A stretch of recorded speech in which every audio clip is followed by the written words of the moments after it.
Thank you very much, everybody, for the conversation yesterday, which was extremely invigorating. I look forward to more today. I want to thank all the organizers, and I had an extremely smooth trip. So, really, Carrie just did a great job. So let me just get started. So, for this opening conversation, I want to lay out one possible reproductive justice future in which assisted reproductive technologies go from being the province of the well-off to being broadly accessible as an intentional act of reparations for reproductive injustices. These ideas come from the final chapters of my forthcoming book with Kimberly Mutcherson, Assisted Reproductive Justice. So there's the mock-up of the cover. That is no longer the subtitle. Apparently we needed to, for marketing purposes, cast a wider net, but that is the subtitle that is there now does say what the book is about, which the other one does not. But anyway, okay, what do I know? I don't have a degree in marketing. Okay, so we'll start. Here's what I'll do. I'll start with some rights-based arguments for expanding ART access within different regulatory scenarios, and contrast those. To offer a contrast in a sense of the broader landscape, and then I'll turn to my justice-based argument for ART as reparations. Finally, I'll touch on two other aspects of making a more just future for the fertility industry and ART families. All right. So we begin with some of the arguments that have been made in favor of extending a general right to procreation to include a positive right to ARTs. Here I'll mark out a set of 4 different regulatory scenarios in which you might argue for inclusion. So the first one is called national normativity. I mean, I've called it that. In this scenario, a government offers regulatory permission and typically financial support to certain types of people seeking ARTs, but not to others. In doing so, the government names and enforces particular family formations as desirable or natural, that is, normative. It's common for this pattern of exclusion to revolve around the distinction between medical infertility and social infertility. Thus, the calls for inclusion typically demand that the socially infertile, for example, same-sex couples and single people, have access to the same regulatory permission and financial support as infertile heterosexual couples. Such calls may also be connected to LGBTQ+ rights movements, where access to ART is understood as crucial to allowing LGBTQ people and the human and or citizenship right to form families.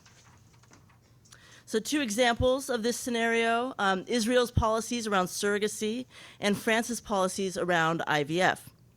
In Israel, surrogacy has been legal for heterosexual couples since 1996, but was forbidden within the country for single women until 2018, and for single men and gay couples until 2022, forcing those groups to seek surrogacy abroad.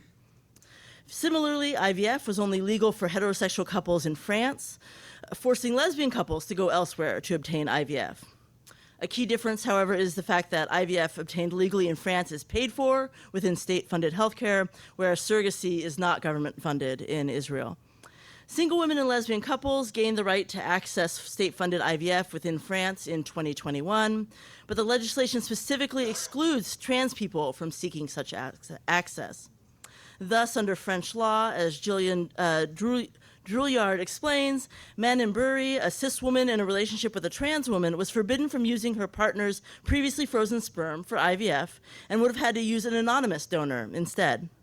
Moreover, even if she traveled abroad to pursue IVF with her partner's frozen gametes, Manon's partner would not be legally recognized as a biological parent in France, since a birth certificate requires one mother and one father. According to Reuters, laws allowing ART access to LGBT people typically lag behind legal recognition of their relationships in European countries.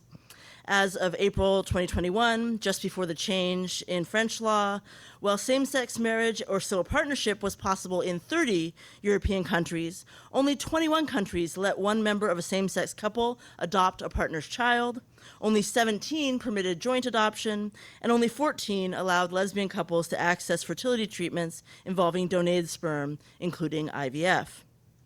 Thus, in situations of national normativity, we can expect further calls for inclusion of people who are not in heterosexual partnerships within the legal and financial supports for forming families, with ART access being framed as part of their human rights or rights to equal citizenship.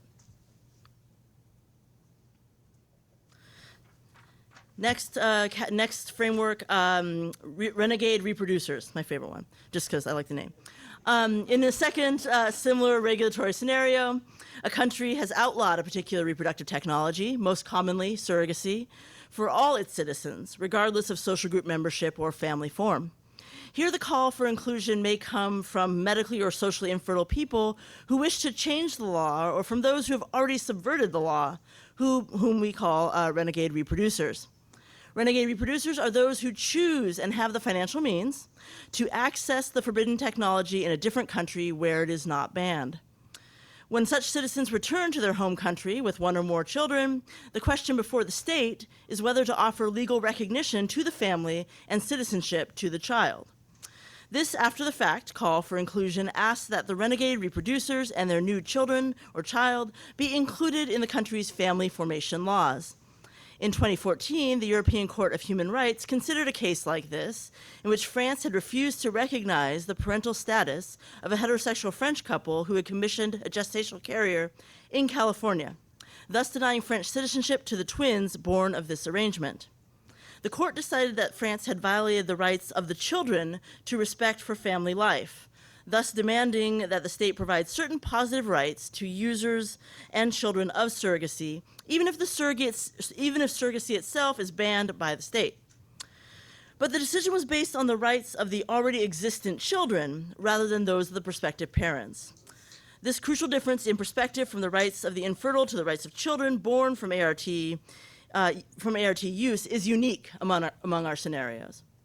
Okay, so have a drink of water, and then I'll talk about high regulation, low cost.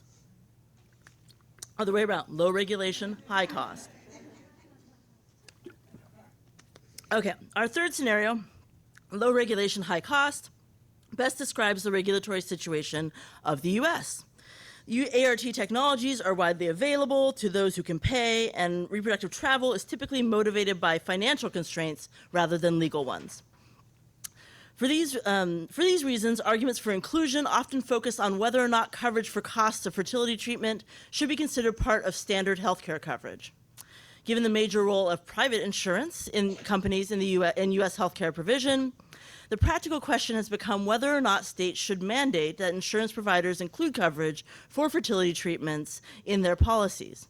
As of June 2022, 20 states had passed infertility coverage laws, and 14 of those laws included IVF coverage. How can one make a case for state obligation to improve access to reproductive technologies? Cohen and Chen compile several lines of ethical reasoning in this matter. For example, if one considers the capacity to reproduce to be an important part of good bodily health, then insurance mandates can be considered part of the state's general duty to promote the health of its population.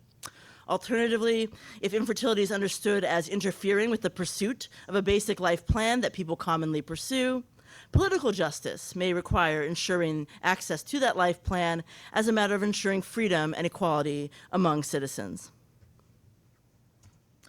All right, so last one, high need, low availability. Our final regulatory scenario, high need, low availability, involves cases where the main issue is not that people are not allowed to use reproductive technologies, but rather that such technologies are simply not available in the first place. At issue here are deep global inequalities rather than those between the rich and poor living in the first world. Demands for inclusion here relate more to international human rights than to national legal rights. They're about raising the standard of living for the least well-off, pushing past the notion of survival necessities toward a larger view of people's right to exercise their various human capacities, including reproduction. In her argument for taking seriously the provision of ART in low-resource countries, despite the existence of other health needs that some would consider more pressing, Marcia Inhorn makes two major points.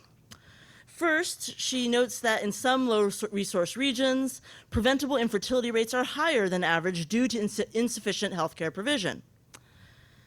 Second, she argues that especially in societies where fertility rates are high and producing children is highly valued, infertility is a condition that can lead to marital demise, physical violence, emotional abuse, social exclusion, community exile, ineffective or actively harmful therapies, poverty, old age insecurity, increased risk of HIV/AIDS, and death. The extent of this gendered suffering, affecting men and women but in different ways, offers, according to Inhorn, a compelling argument for the ability of infertility to block basic human rights, diminishing individual dignity, reproductive agency, perceived personhood, and happiness. In further support of these more positive rights to ART, one might draw on the 1976 International Covenant on Economic, Social, and Cultural Rights. It contains 2 articles relevant to this question. First, Article 12 recognizes the right of everyone to the enjoyment of the highest attainable standard of physical and mental health.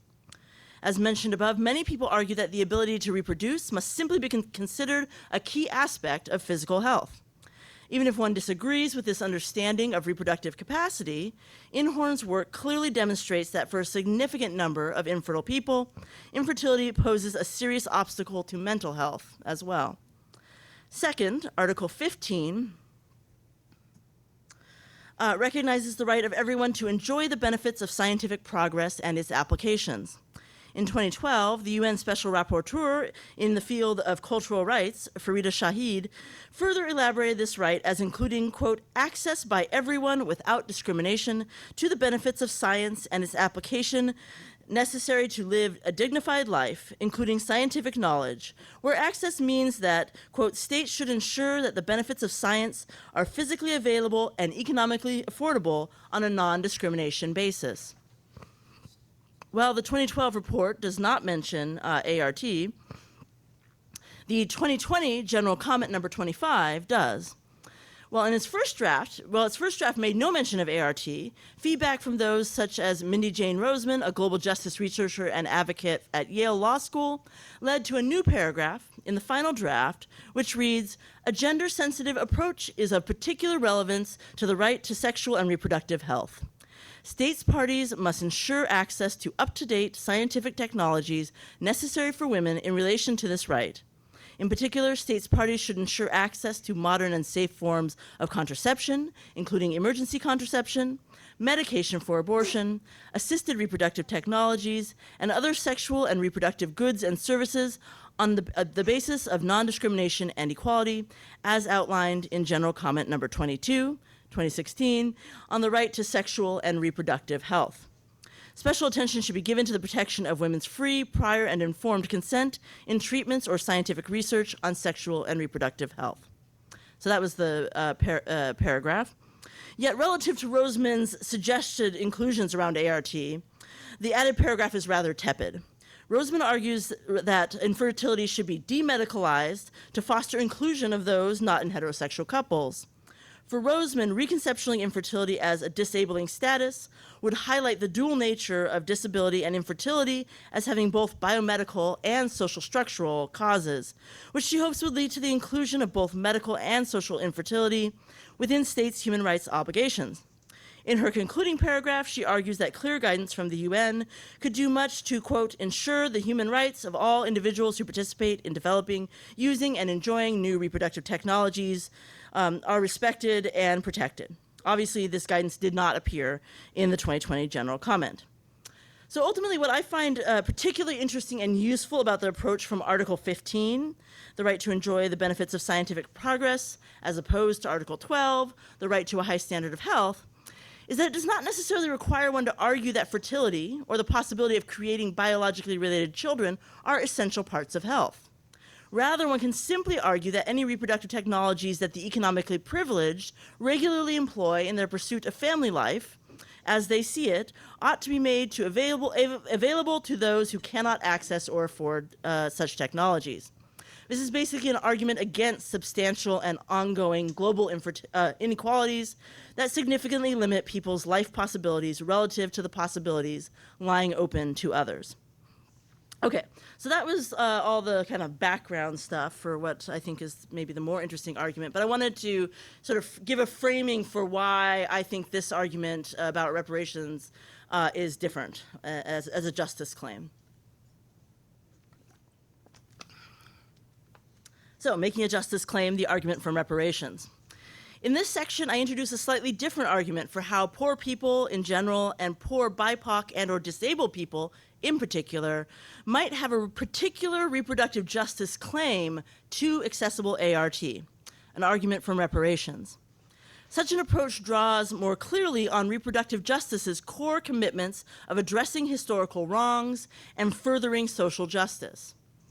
It is no accident or coincidence that poor women, women of color, and women with no college education are more likely to be medically infertile than are white women, middle or upper class women, and women who have some college education. U.S. black women, for example, are twice as likely to report experiencing infertility as white women.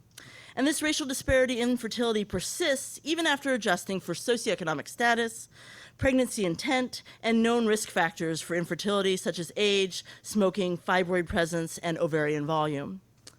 Inadequate access to regular reproductive health care, to timely and effective treatment for sexually transmitted infections, or to high-quality obstetric care during earlier births can all lead to infertility.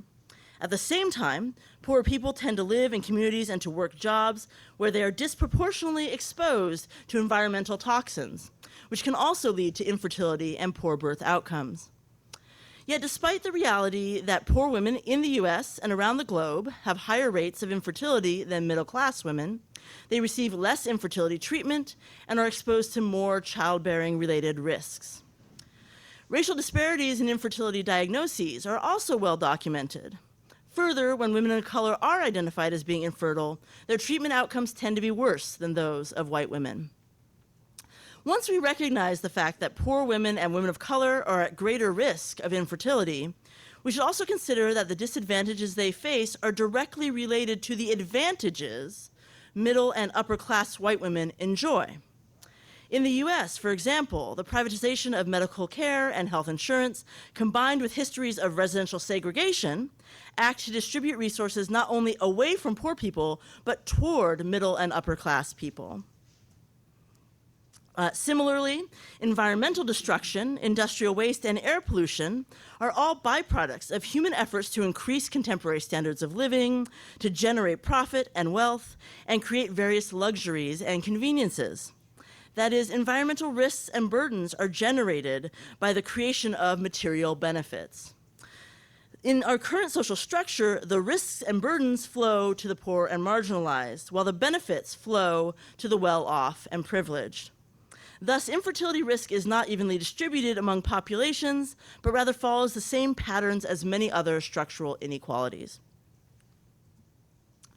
An increasing number of reproductive justice advocates are speaking the language of reparations, as demonstrated in a 2023 webinar convened by the Movement for Black Lives, Visioning Reparations for Reproductive Justice. Speaking during that webinar, reproductive justice organizer and podcaster Lakia Williams argued that there is a failure to acknowledge, quote, the real violence that Black women and Black people, specifically with uteruses, experienced during slavery. This is linked to a lack of respect for reproductive labor as real labor.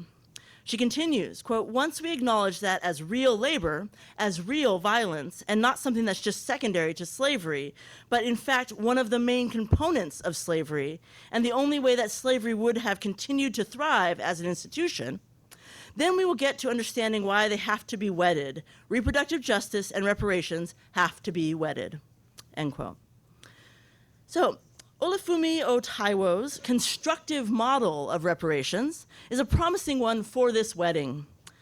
Reparations projects require one to think about justice in distributive terms, as a matter of who gets what. What Taiwo emphasizes, however, is that the static question of who has what, and the idea that we might at some particular point in time redistribute resources from the haves to the have-nots, is the wrong question. The more important question concerns the continuing processes of either getting or losing resources. So Taiwo argues, we should, quote, look at the politico-economic system of the world as something like a water management system. A web of aqueducts that span the globe, channeling, instead of water, advantages and disadvantages from one place to another. In this image, we don't just see where the greatest or least amounts of water are as at present. Quote, the system describes which way future waters will naturally run and where they will not run without novel intervention. Taiwo continues, the system of the world then is not best described by the metaphor of a blueprint or an organizational chart of political powers, but as a set of inertias, gravities, pressures, and bottlenecks that bound and channel the endless flow of the present, material, money, media, violence, advantage, and disadvantage. On this model, injections of resources into an under-resourced part of the system will provide only short-term benefits, at best, since the existing structure will quickly channel the new resources back towards other parts of the system. This model shares at least two important features with the reproductive justice framework. First, both see history as, quote, one of the most powerful ways we can discern where these invisible currents we get caught in are coming from and where they are going, to perceive where they will pull us down, pull us under and drown us, and what it would take to avoid that fate. Second, both require a global perspective in order to see how consequences flow from some parts of the world to other parts, often across national borders, and in ways that complicate geographically and politically narrow ways of thinking. Taiwo also emphasizes accumulation, the way that advantages and disadvantages build up over time. Quote, since accumulation results from past distributions, he writes, it helps us account for, quote, how past injustices explain present injustice and how present injustice can explain future injustice. And these connections are essential to arguments for reparations. From these and other considerations, Taiwo proposes three standards for what reparations ought to accomplish. One, reparations for global racial empire should make tangible differences in the material conditions of people's lives. Two, reparations for global racial empire should address the core moral wrongs of transatlantic slavery and colonialism to the extent possible. And three, reparations for global racial empire should discriminate, should distribute benefits and burdens based on the different relationships of persons and institutions to the core moral wrongs. So for Taiwo, these three standards are best met by a constructive view of reparations, one which is historically informed but forward-looking, which aims to rebuild the world toward justice, and which does so while justly distributing the benefits and burdens that come with that rebuilding. The ultimate target for a constructive reparations project is self-determination in a just world. Well, Taiwo goes on to argue convincingly that constructive reparations projects should center on the climate crisis and redistributing the risks and burdens of that crisis. I argue that his view is also useful in grounding arguments for making ART available to and affordable for those who cannot currently access it.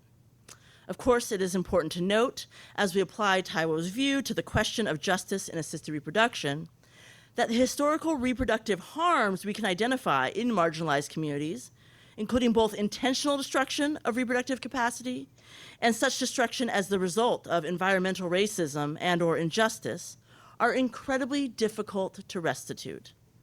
We cannot know what children would have been had, how families would have fared, or how communities might have thrived without interference in their reproductive capacities and liberties. We can't give families or communities back the people that would have been conceived. And it's not easy to put a price on reproductive losses, though that is not to say that people could not or should not be compensated for both intentional and unintentional harms to their reproductive capacities.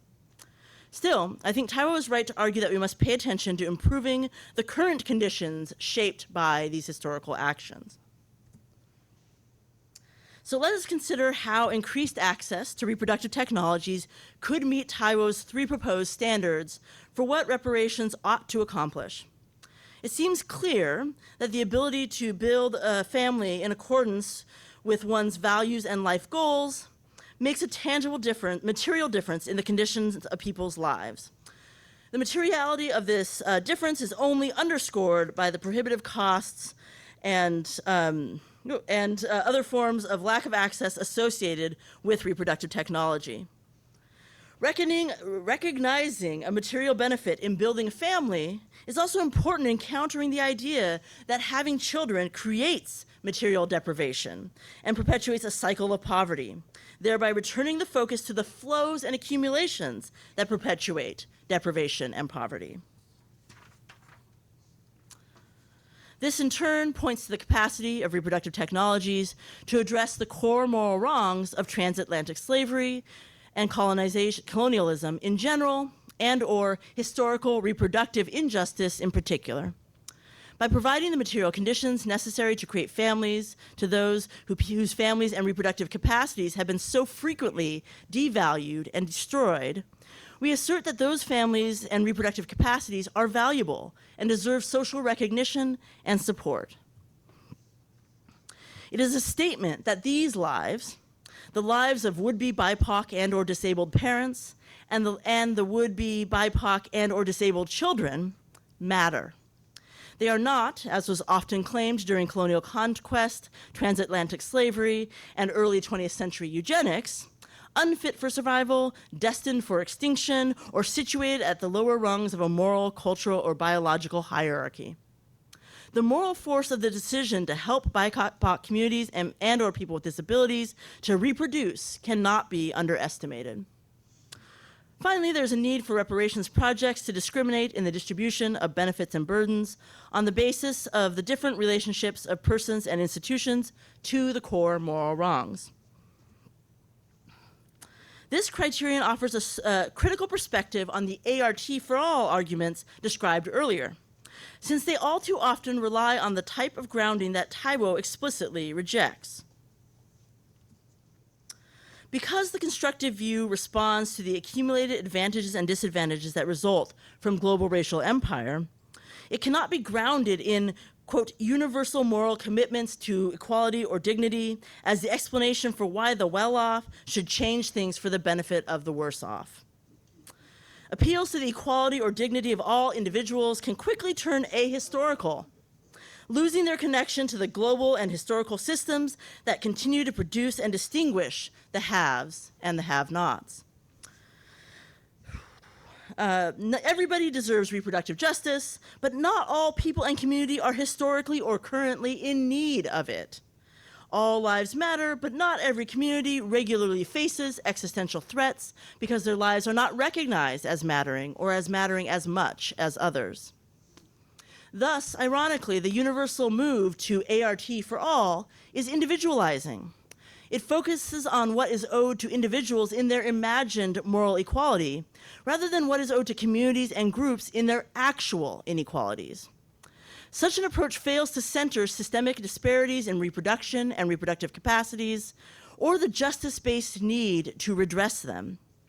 For reproductive justice theory, the right to have children is certainly more than a free market question, but it is also more than the offer of a remedy for individual women in individual circumstances, or men.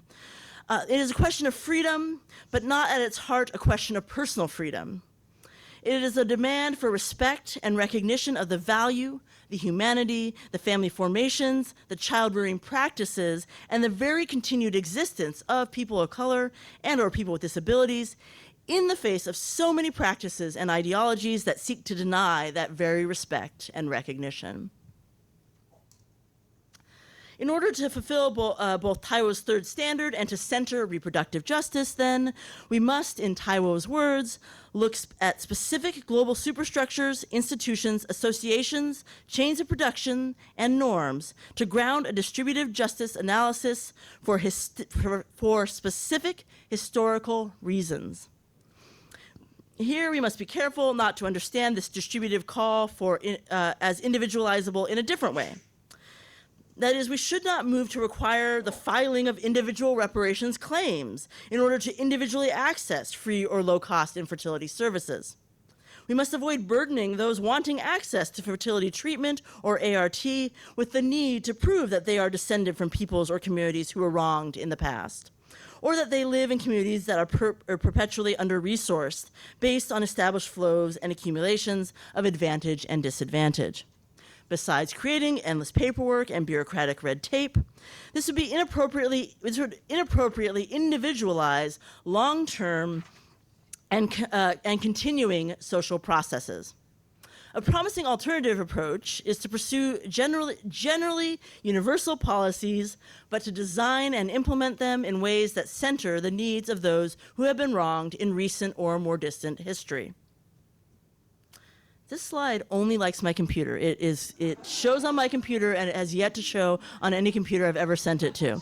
So I don't know, and I forgot about that as I sent it this morning. So here it has done that for me. This is a screenshot of a part of the Breathe Act. So I will read to you what it says here, if this is not a language that you speak. Okay, so consider, for example, the Breathe Act, a piece of legislation proposed by the Movement for Black Lives. The executive summary of Section 3, subsection 3 of the Act, Health and Family Justice, notes that, quote, a history of systemic racism, ableism, medical violence, and neglect within the healthcare system, combined with the denial of universal, affordable, competent, and quality care, has placed access to medical care out of reach for the majority of Black people. However, the first policy changes it outlines are universal in scope. So they are, if you could read them here, they would say, establishing a universal child benefit that provides a universal monthly benefit for $400 for children ages 6 to 18, or $500 for children under 6. Providing all workers with 18 weeks of paid medical and family leave, including parental leave to care for newborn children. Providing full federal funding of pre-kindergarten, including funding for on-site 2-generational services for both parents and children. Universal school meals for all children, and a federal program to provide baby boxes to expecting parents. In other words, this section of the Breathe Act is designed to build health and family justice for all by determining what sorts of universal programs are best suited to remedy the injustices faced by Black people and Black communities. All right. So too could we design policies offering universal access to fertility treatment and ART. By starting with the historical issues and contemporary concerns of BIPOC and/or disabled people, nationally and globally, such policies might center questions of trust and testimonial justice. That is, whose descriptions of their needs and experiences get believed or disbelieved, and why. They might focus on those communities where fertility and ART services are currently scarce or unavailable, and prioritize making basic services locally available to more people, rather than supporting existing service centers in well-off areas or the establishment of new services where services already exist. In other words, even if a form of universal coverage ends up being the most efficient way to make a more just world through ART, the focus of attention should be on historically underserved or wronged communities and groups, and both design and implementation should center their needs as articulated by members of those communities and groups. In an expressive sense, using ART to prioritize the reproduction of poor people, BIPOC and/or people with disabilities would send a powerful message about the social value of their families and children. So, thus far, in summary, I've argued that by contrast to some ART for all arguments and other rights-based discourses, reproductive justice could conceptualize the broad provision of fertility treatment and ART as a means of redress for reproductive injustices faced by marginalized groups. These injustices include historical wrongs carried out against marginalized groups, like reproductive experimentation, forced sterilization, family separation, and coercive birth control. They also include the contemporary fact that one reason for seeking ART, medical infertility, is distributed throughout both the US and global populations, not merely by chance, but rather by structural inequality and the long-term accumulation of disadvantage in marginalized communities.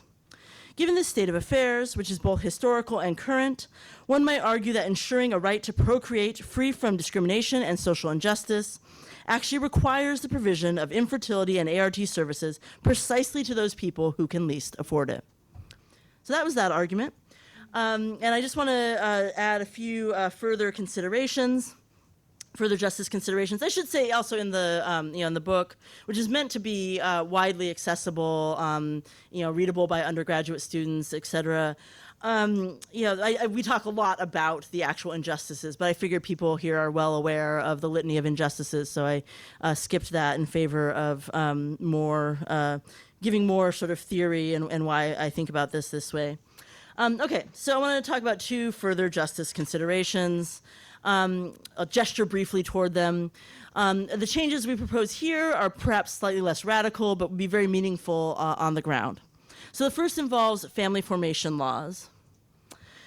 So historically, family formation laws have been crucial in establishing and maintaining white supremacy in the U.S.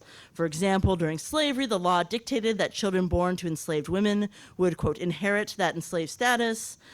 If the biological father was white, he would never be the legal or social father.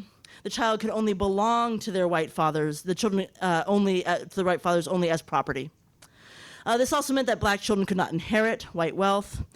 Further, as legal property, enslaved black people were prevented from legally marrying each other, reinforcing their less-than-person status.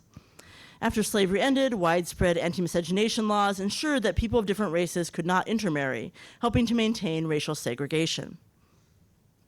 Currently, family formation laws are crucial in deciding disputes over parentage that arise from the use of ARTs. When such laws remain implicitly based in a white heterosexual middle and upper class nuclear family ideal, they can enforce social norms and preserve inequalities by denying legal protection and security to marginalized groups, rendering their family lives and social statuses constantly precarious. But the law can also provide protections to marginalized groups and security to non-traditional families. To consider how to maximize this protective function, the wisdom of reproductive justice theory asks us to consider the lived and legal experiences of those marginalized families for whom current laws have worked least well. By specifically designing family formation laws to meet the needs of the most marginalized ART users, one is likely to produce the most just laws for all ART families. In the realm of ART, the marginalized groups who have developed the most extensive policy recommendations are LGBTQ plus parents and children, and the children that they have raised, who sometimes affectionately refer to themselves as queer spawn. In June 2023, the Movement Advance Project published Relationships at Risk: Why We Need to Update State Parentage Laws to Protect Children and Families. Among other issues, the report notes, this is a sign that I need to stop, take a drink of water, and slow down.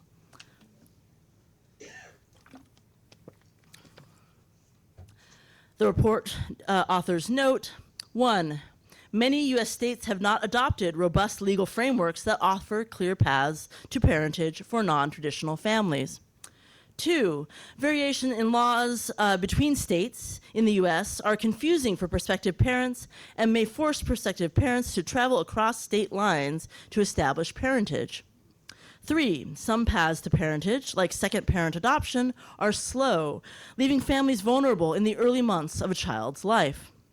4, some paths to parentage, like second parent adoption, are expensive since they involve things like hiring a lawyer in some states, paying for background checks and/or home study. 5, these processes can be humiliating, either because one's parental fitness comes under scrutiny or because various legal forms like birth certificates may not allow trans parents to list themselves according to their established gender. So these issues could be addressed if more states adopted or adapted the 2017 version of the Uniform Parentage Act and, quote, expanded access to the Voluntary Acknowledgement of Parentage, or VAP process, to ensure that non-genetic parents and LGBTQ+ parents, regardless of their gender, can utilize the VAP to establish parentage as soon after birth as possible and without lengthy and costly proceedings. So right now, fewer than a quarter of U.S. states have adopted or moved to adopt the 2017 Uniform Parentage Act, which includes gender-neutral language and addresses families created through ART. All states are required federally to have a VAP process, but only 14 states have expanded the VAP beyond heterosexual biological parents at this time.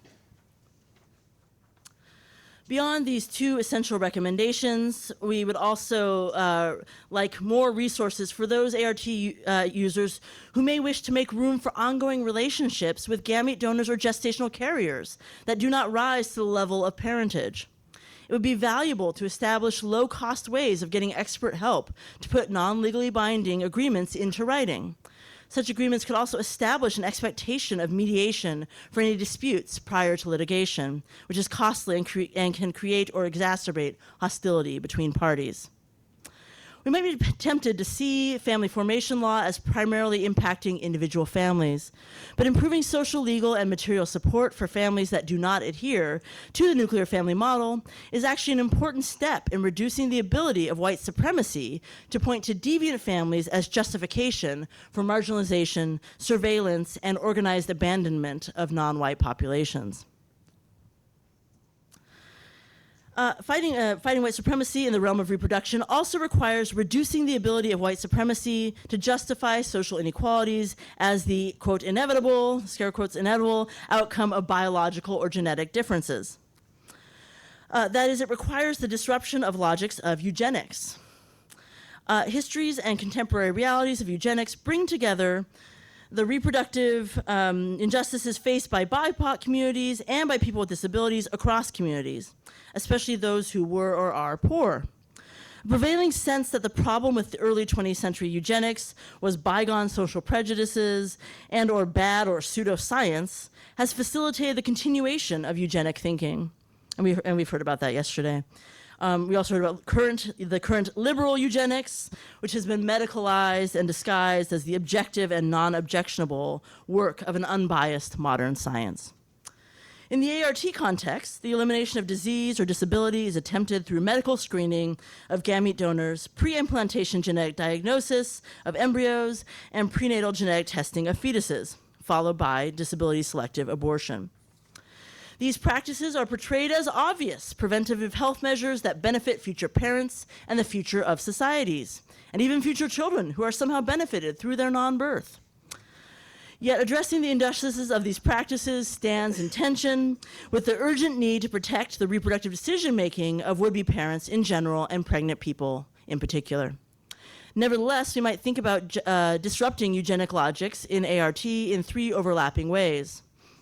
One, by supporting parenthood through ART for BIPOC and or disabled people, which is what I just spent the majority of the talk talking about. Two, by supporting gamete donation among BIPOC and or disabled people and other gay men. And three, by normalizing possibilities for non-choice or openness to the unbidden among ART users. So I'm starting with the second one since I already talked extensively about the first. Current practices for screening sperm donors in the US result in the rejection of about 99% of donor applications. In a broad sense, to allow or disallow a person or group of people to donate gametes in assisted reproduction is to make a judgment about whether that person or group ought to be allowed to participate in the genetic future of a society.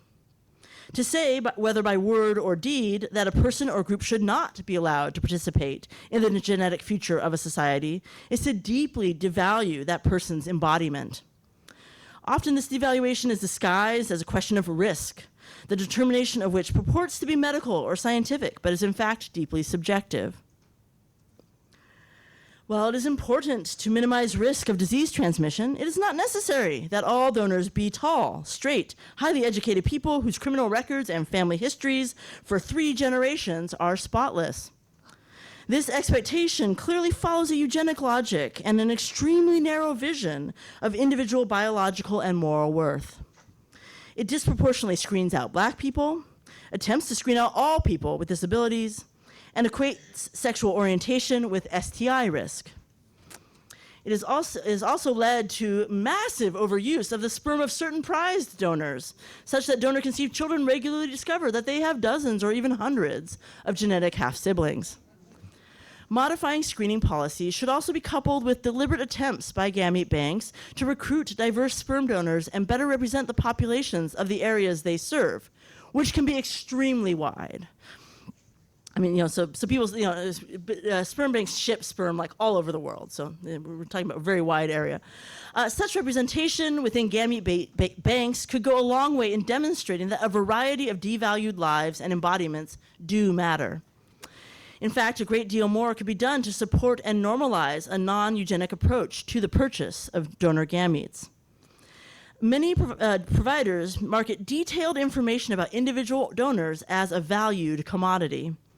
Most sperm banks offer free access to their basic donor profiles, but many offer extended profiles for a one-time fee or as part of a subscription service, where you buy access to the whole database of extended profiles for a period of time. Since all donors were highly screened before making it into the donor pool in the first place, the importance of this additional information should not be taken as obvious. Yet the way the cryobanks market and monetize access to this information portrays it as both as crucial to good decision making and as highly relevant to the life of one's future child, playing off and playing into social conceptions about the power of genetics. Consider by contrast the approach taken by Cryos International, whose sperm and egg donors each come with either a basic or an extended profile, both of which are free. They write, quote, "It is up to you whether you want a profile with little information or an extensive personal description of the donor." This policy recognizes and names a possible desire not to know as much as possible. It does not imbue a quote, more informed choice with greater value than a, quote, less informed one. It suggests that there's such a thing as a sufficiently informed choice, which is not an abdication of parental responsibility, but rather an intentional relinquishment of the illusion of parental control. While would-be parents should not be condemned for trying to choose the best donor according to whatever values they hold, the fertility industry has the power to frame their own mission. They can promote the idea that their primary role is to help people have wanted children, rather than to help people imagine and design the children they want. Thank you.